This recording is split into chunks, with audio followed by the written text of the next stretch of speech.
If you have something to say, sorcerer, just spit it out. My destiny was unveiled to me in the Hall of Echoes, at last. I realized how Dallis had been sabotaging me all along. She had her accomplice, Vredeman, pose as someone who could train me how to master my god-woken powers. But it was a lie. They sought to hinder, not help. While I was being occupied by Vredeman, Dallis began taking over the Order. I confronted them once I returned from the Hall of Echoes, and the pair of them tried to kill me. They must be Black Ring agents, tasked with preventing me from ascending. They won't succeed, though. I know what needs to be done, and I have good, loyal Magister and Paladin companions to help me see that it is done. I was born for this duty. As long as he lived, my father groomed me to take his place, to speak for the gods. And make no mistake, divinity is a duty, not a reward. Others may be able to claim the mantle, but only I can shoulder the burden, the responsibility. Make no mistake, Godwoken. I do not need to work with you.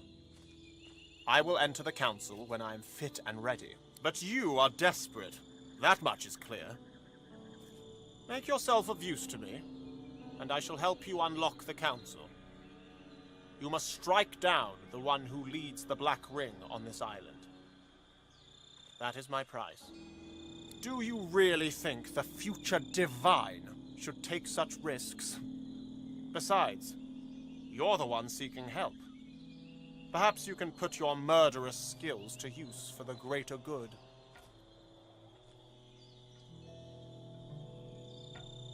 He's known as the Sallow Man.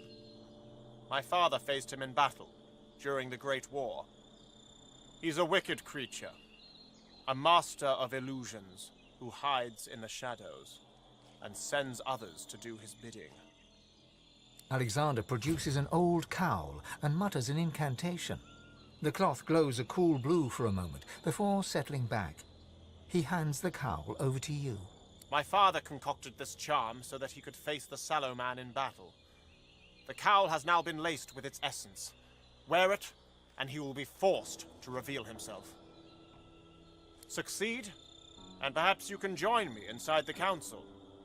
There we can see who shall be the next Divine, once and for all. You're thinking the same thing. Alexander wants to be the new Divine.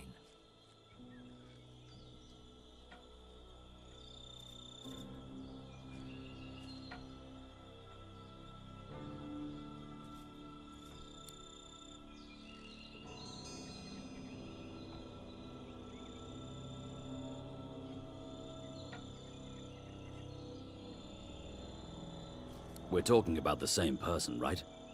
Trusting Alexander to be divine would be proof of madness. He hardly has his father's qualities. Besides, he's not to be trusted.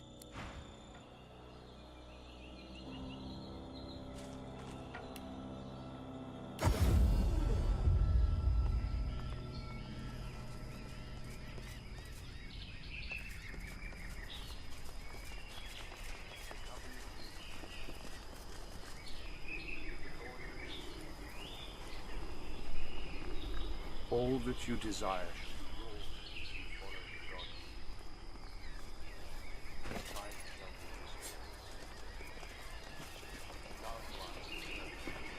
The wrongs of the Seven shall be put right, thanks to the God King. Obey him, honor him.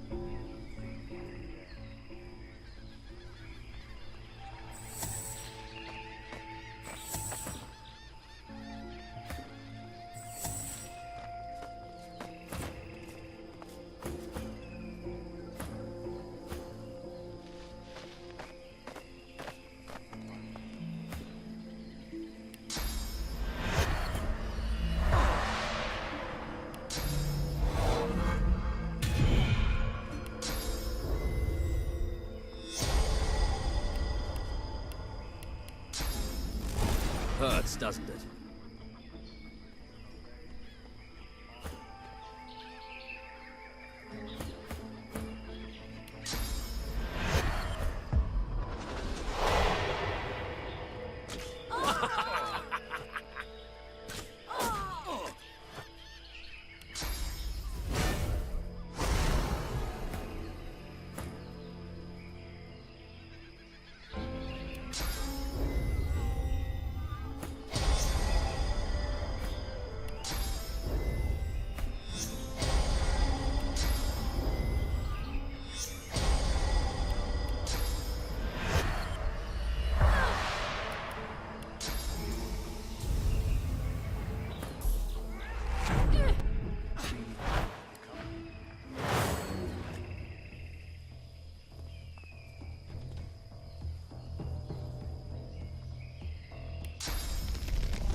The priestess holds her hand out to you and smiles. A smile to freeze the heart. A smile to set a forest all ablaze. A smile in which to gladly bleed to death. Take me. Her hand slides into yours, and you are whisked away, far across the oceans and the forests and the mountains, to a city on a dusty plain. You're in an alleyway, dark and dank, and you wear a hood. You're ragged and dirty, twisted and bent. You move with a stooping sideways gait. Thirsty, while a shopkeeper's back is turned, you approach a barrel of water and bend to drink. You catch a glimpse of your own reflection. Your skin is discolored, your features deformed, your nose hooked. Whack! The shopkeeper cuffs you about the head, shoves you away, and tells you to clear off. He calls you hag and crone and old witch, though you have only just reached maturity. You reach for the curved dagger hidden in your stinking robes. You race through a maze of alleyways as behind you the alarm is raised. You hide in a darkened corner as the pursuing mob draws near and sense a presence behind you. You turn. A man's pale face floats high above you in the gloom. He smiles and offers you his long-fingered, long-nailed hand. You know this is the God King's Sallow envoy. There is no choice to make. You step from your hiding place as the mob goes racing by, crying thief and witch and hag. None but the younger men give you a second glance. They give you a third glance and a fourth. You find a mirror in your pocket. You open it and stare into the black glass. The most beautiful woman you have ever seen looks back at you. You smile, and so does she. And you will remember the beauty of that smile until beyond your dying day. The last thing you ever saw before the veil came down. Because now, your sight is fading. Darkness descends, and quickly you are blind. Your other senses rise, and you hear and feel and smell the world. You are not lost. You shall never be lost again. I served the God King well. I shall return. His soul is mine, and so is yours. His soul is mine, and so is yours.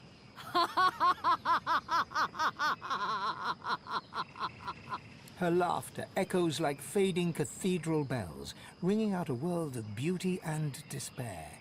You turn away.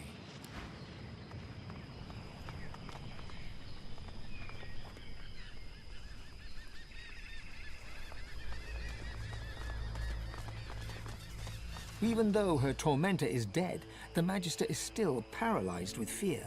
Her mind is gone. Mama! I want Mama!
Hurts, doesn't it?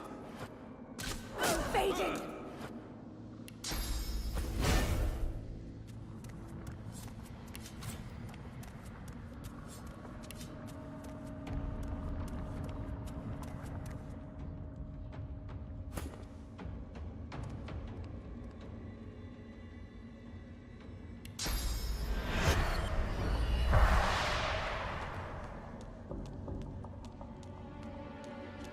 You behold a face you've seen before, in blackened glass, soul's sickness incarnate, the rotten flesh of the world's most shameful desires, an all-knowing affliction. This is the God King's pallid envoy, walking the world as the Sallow Man. You feel him in your head, scrabbling for purchase amongst your thoughts, looking for a way in, his madness and his anger and his hate banging on the door of your mind. Screaming, biting rage blazes across your mind, and a great roar emerges from his mouth, as if all the fury beneath the world was coming to burn the very earth. And in your mind, the roar becomes a word. Kill!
king.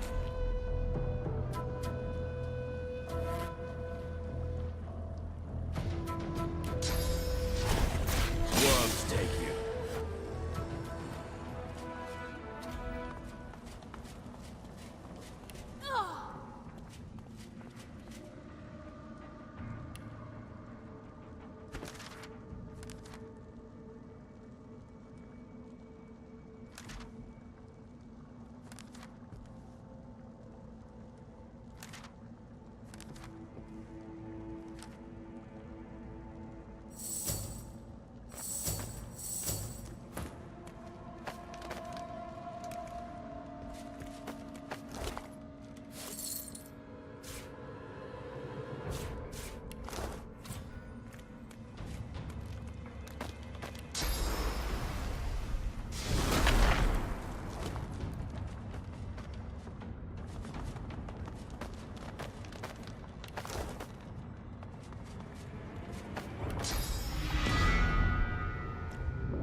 Oh, God, Woken.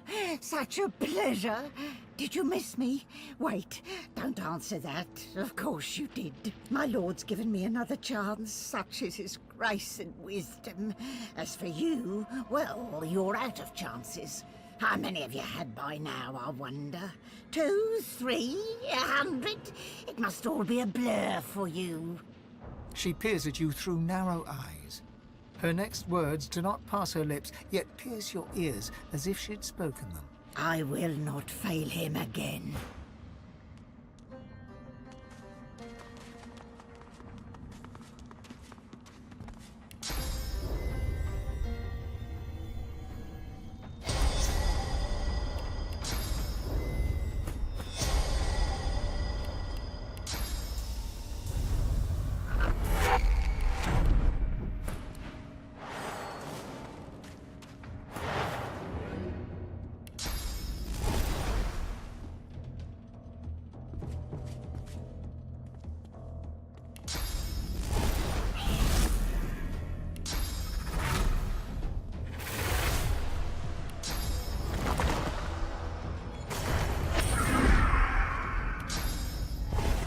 Into the dark with you.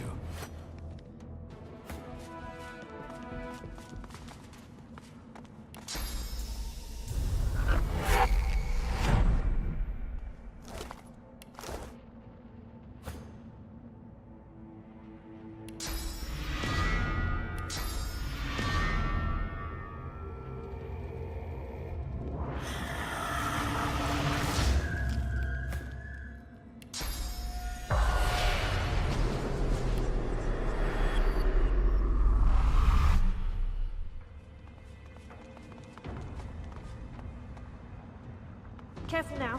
That's a trap.